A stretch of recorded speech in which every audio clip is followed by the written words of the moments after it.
Warning, this video may contain cabbages being eaten. Carnivore discretion is advised. What do you want me to do, draw you a diagram? Look, when you went into the bedroom, I ran over here, I opened the closet.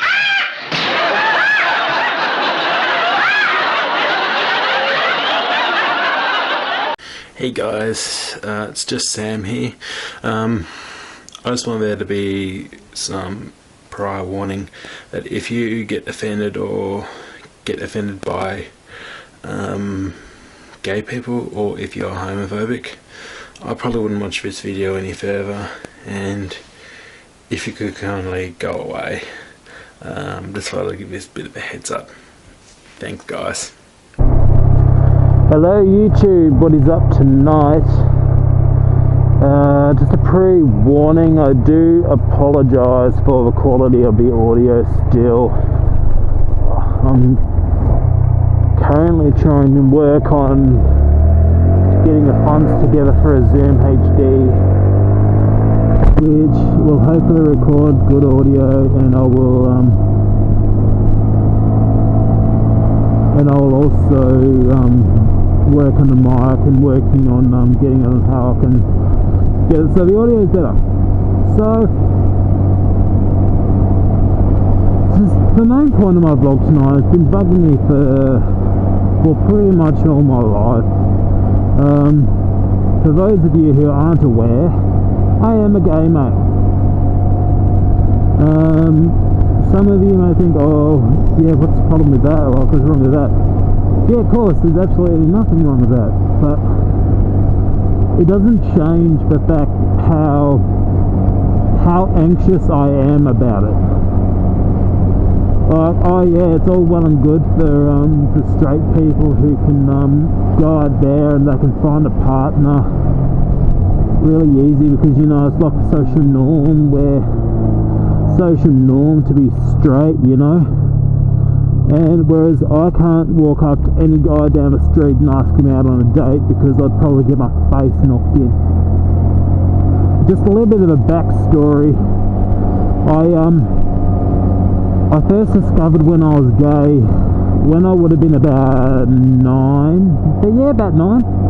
It's actually quite a weird story. Like, I had a mate who he used to have Austar, and for some reason his adult channels on his Austar box were unlocked. So I'd go to his place and we'd wait till his parents go to bed, and then he'd put on this you know, one of those sort of X-rated shows that you don't even actually call porn. He put on that, and like, and I do admit that that age is very young, and I was made to feel very, very uncomfortable for it. But I'm just sitting there thinking, like, why do people find this shit attractive? Like, I don't know what people see in women that are so attractive, and I just sort of left it there. I did mention it to the friend at the time, and he just sort of shrugged his shoulders and sort of went on about what he was doing. And so that was the sort of the time I would have, yeah, about grade 3, grade 4. That would have been about the time where I'd sort of had the realization in my head that, oh yeah, there's something a little bit different about me. And it wasn't until sort of, yeah, about I would have been about 12 when sort of, yeah, hang on, there's something not right. All these, like, I was in grade 6, and all these guys were all of a sudden getting girlfriends, and I'm just like, hang on, like, what are they doing? Like, why do they seem to find these people attractive? Like, so I tried just like going along with and just seeing how it went, and seeing whether I like girls or not. And I soon figured out that I didn't.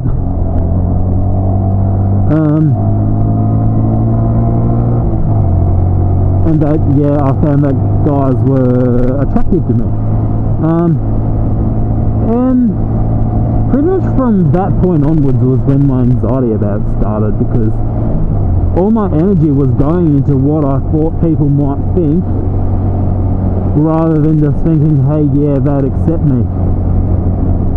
And the other thing is too, I went to St Virgil's, which, if you're not living in the Hobart area, it's a Catholic all-boys school that goes from grade 3 to grade 10. So I went there from grade 7 to grade 10. And yeah, it was a very masculine environment. It was very much like, if you didn't have a girlfriend, you couldn't fit in or anything. And I never actually had a girlfriend. Like, I was like, I know who I am, I know what I like, I am not going to waste some poor girl's time and pretend that I'm interested when I'm not. Now the problem is, out there was a guy that came out when we were in grade 7, and it got to the point where he actually had to move schools. Like, he hello people, he actually had to move schools because he got bullied that much. Like, all the usual all the usual derogatory words like faggot, cock muncher, you know, all of those sort of words that I don't particularly find offensive if they're used in the right way, as like a joking manner. Like, I don't mind, you know, mates cracking jokes about it, because I can take that. But if someone's calling me a faggot and he's being serious about it and being derogatory about it, that is when I start to take offense to it. What are you doing, mate? That is when I start taking some offense to it, because, like, I believe in a good joke, but there comes to a point where it's sort of like beyond the joke, you know. And yeah, people are calling him faggot and whatever, and he got bullied so fucking much. It is absolutely disgusting.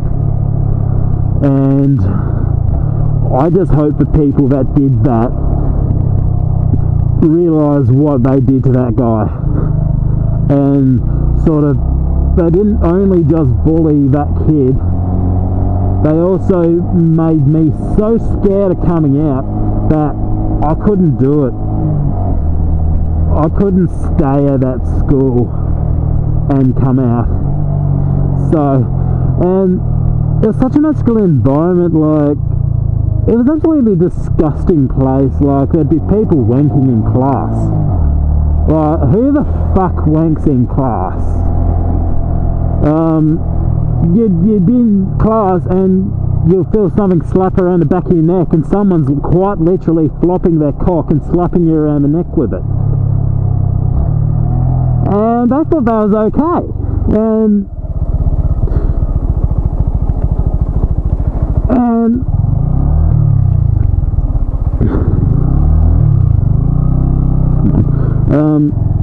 And I thought that all that behaviour was okay. Like, there was a guy that I went to primary school with even, and he used to just get his balls out on the bus and just let him hang there. Like,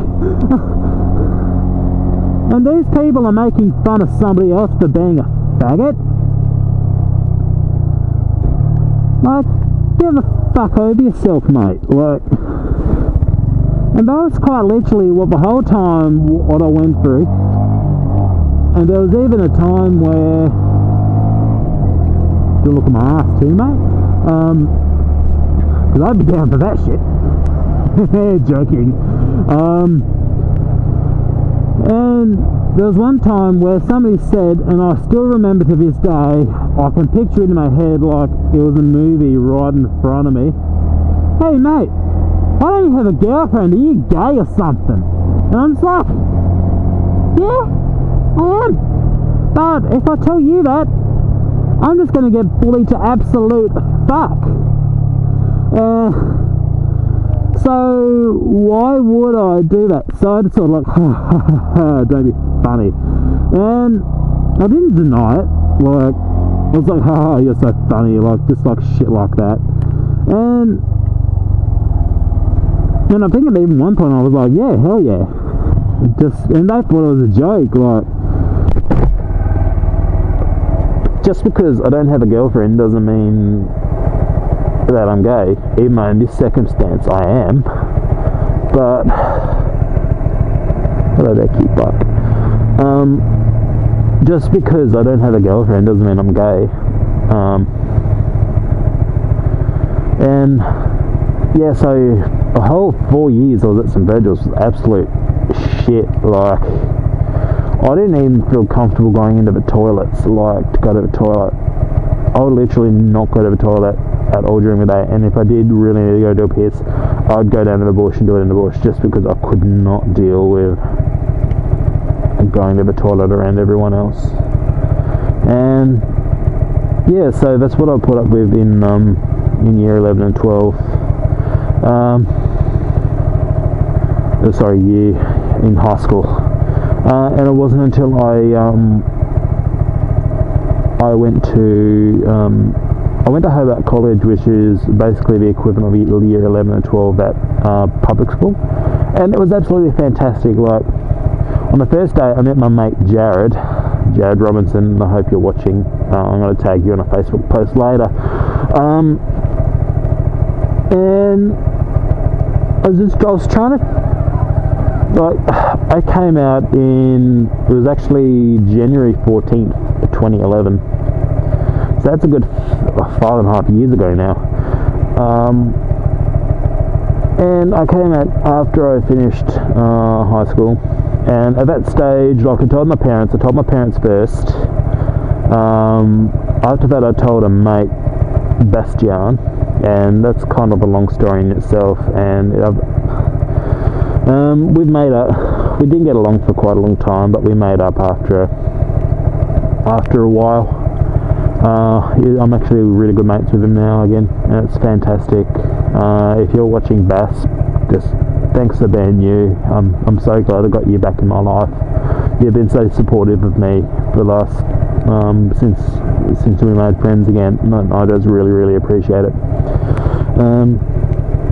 So I told him, but I didn't know how to tell anyone else. And at the time I had close to 700 friends on Facebook, and I put up a post that basically said, I know this question's been asked for quite some time, if I'm gay or not. Yes, I am gay. And my inbox, pretty much like 10 minutes after, just got completely flooded with people from high school calling me a faggot. You know, how could you do that? You only went to an all-boys school because you're gay. You only just wanted to perv on people. And that hurt. That really hurt. Like, even a few people who I thought were my friends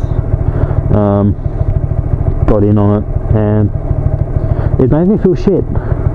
And I think that's where a lot of my depression has come from, and a lot of my anxiety. And so I thought, fuck it, one day. So I went from about 750 friends down to 50 friends. It's the bare essentials. And so I started year 11. We had psychology, where I met Jared the first time. And also on the same day we had a computing class together, and it wasn't until the computing class when we were just like, hey, we just sat next to each other and we started talking. And to be honest, the funniest thing, in our first computers class, we bonded over teacher farting right past us, and to this day we still laugh at it, and it's just absolutely hilarious. And yeah, we got together and we've been pretty much best mates ever since. Like, and I didn't know how to tell Jared. I just did not know how, and it was hard. So the funny thing is, what I was trying to do is I was posting sort of, you know, those sort of Facebook statuses that sort of trying to draw attention to yourself that you're gay, but not really, you know. just sort of those, oh, I really wish I could find a really hot guy as a boyfriend or something like that, and just shit like that. And he said, and I still remember the day, we're in a computer lab, and he just looks at my Facebook page and says, so are you gay? And I'm like, yeah, do you have a problem with that? Just because that was just my typical sort of response. And he was like, yeah, no, that's cool, mate. And pretty much from then was just like, hey, this isn't actually so bad. There are actually people out there that'll accept me. I just got to find the cunts. And I found this wonderful cunt on my first day of year 11 and 12. Oh, sorry, year 11. And he's been really supportive of me. I can pretty much go to him with any problem that I have, and he'll listen to me. And we can joke, I can be myself, and it's just great. So, yeah, so, and then, I still to this day, I'm still trying to come to terms with how I tell people, like, if you've ever been around me, like, you know, there's the gay stereotypes, which I hate. I'm not I'm not stereotypical, like, I'm just your average Australian bloke, like, and if you didn't know any better, unless you had really fucking good gaydar like I do, I mean, I'm sorry, but if you're gay and you're around me, I'll probably know. And what was I saying? I forgot. Fuck. My brain is fried. I just did a 13-hour day shift at my volunteer job. And oh god, it's gone. You're right, I'm just having too much fun, it's grom.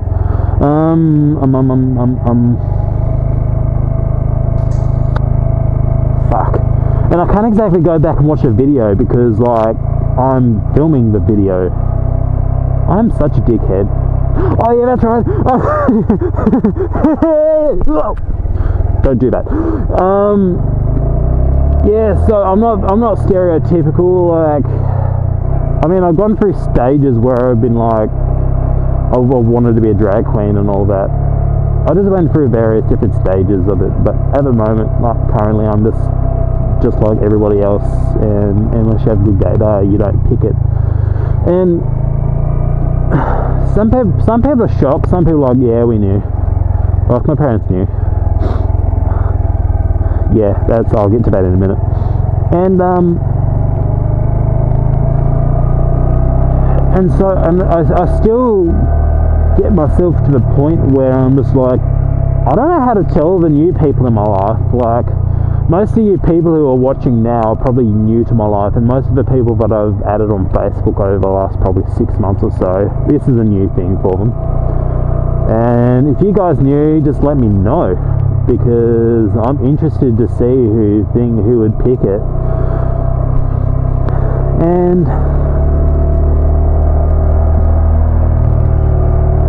I don't have anything against people who are stereotypes of gay people, but you know, each to their own, like, but that's just not who I am. I'm me, I'm unique. I spend like hours and hours riding around this car park on the night time just because it's so fucking fun. And so yeah, well, the way my parents knew was like, there'd be times where, like, with my dad, we'd be driving along and he'd be like, hey, that girl over there, she's about your age, do you find her attractive? And I'd be like, what is that? I don't know what is that. And I'd freak out. And, like, I didn't know at the time, but I thought I hit it pretty well from them. But yeah, no, they knew from, like, when I was 13. And there was times when my dad would try to set me up, would try to set me up with one of his mates' niece's daughter, or whoever she fucking was. I was having a bar of it. I wasn't interested at all. And so that's how they knew. Yeah, it's to this day, like, I'm perfectly open about it. Like, I'm at the stage now where I'm more than happy to make a YouTube video for anyone who wants to watch my vlogs can see, and I'm hoping that I'm hoping that a few people at least, I'm not all that fussed if people watch my vlogs or what, but I actually wouldn't mind this one to be seen, like, because you don't hear many stories about gay people coming out and what their life's like and what's happened in their life and what they've had to put up with, especially in Hobart. Like, I have not been able to find one. And yeah, so I'm open about it, but I'm still scared of what people will think. And I know I shouldn't be, but I am. Like, and I'm just getting to the stage now where I just want to go about my life. Like, I don't want to be going around telling everyone that I know, well, oh, hey, I'm Sam, I'm gay. That's how my grandmother found out, by the way. My mum was just like, oh, because I hadn't seen my grandmother in about 2 years. My grandmother was just like, hey, how's Sam? Oh, he's gay. He's so very gay. He's like dick-sucking level of gay. Yeah, and that was embarrassing to myself because, like, I don't want people to tell other people for me. I like to do it in my own time, especially with my grandmother. But anyway, that day, that's all done and dealt with. Yeah, so that's pretty much my story of my sexuality. And this year I've sort of been like, because up until this year I hadn't really dated anyone. This year I've sort of dated 3 people, and each one of them haven't really worked out for various other reasons, which I might get into in another video for another time. But I'm at a stage now where I'm content with being by myself. Like, I've got my bikes, and that's all I need to be happy. Like, I don't need to be with someone. Oh, excuse me. I don't need to be with someone to be happy. And it just took this year with just sort of having a look around and trying it out, the dating scene out a bit. And yeah, no, it's not like I regret the time, but if I had my time over again, I'd be like, yeah, no, I'm not worrying, because it has literally caused me so much stress. It is not funny.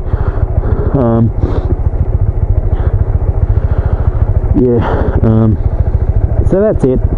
And the other thing too is I'm a little bit stressed at the moment because the other day I test rode an MT-07, the Lambs approved one, and when I took off, I thought what I was giving was like a very low to moderate amount of throttle, and clutch control was a lot more than what I was expecting for a 655. So I went to take off the highway and I wheelied into traffic, like, and it scared the absolute shit out of me, and it scared the people I was riding with. It scared the shit out of them too, and I still feel really bad for it. I feel that it is something that shouldn't have happened. I should have gotten on it. I should have taken it extremely easy instead of just going all gung-ho. And I'm just very, very lucky that I got out alive. So the news is I'm selling the R3. I've made the decision that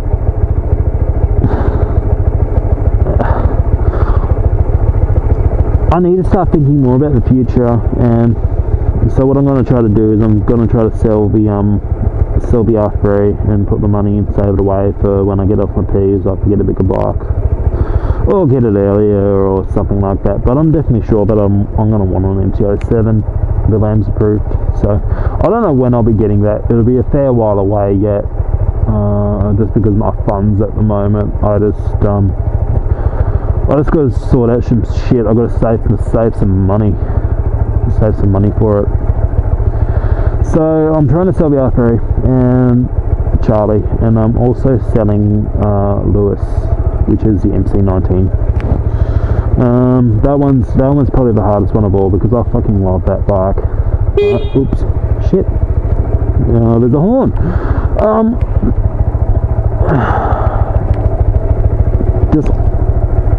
I don't have the time or the inclination to have a go at fixing it. I just can't be bothered, so I'm trying to sell that, and I will put those funds towards my next bike. I'm not even sure if I'm settled on an MT-07. Like, I'm gonna maybe look and see around if I can see a Lambs-proof 650 or something like that used, and before I go out gung-ho and buy another bike. But I've got to save some money first, so it's going to be a fair while away. So my only road bike will be the Grom. Yay! So I will keep you updated on that. It'd be muchly appreciated if you could share this video. It'll mean a lot to me. I just want to get my story out there, and hopefully if there are other people that have been in my that are in my situation that haven't come out of the closet yet, it'll help them sort of come out and realise that it's okay to be gay. It's not anyone else's business. Just go there and be yourself. That's pretty much just what I want to get out. So I'd appreciate it if you'd like it, share it, subscribe it. But at the end of the day, I don't really care. It'd be a massive favour to me if you could. If you've made it this far and if you've listened to my story, thank you very much. It is muchly appreciated.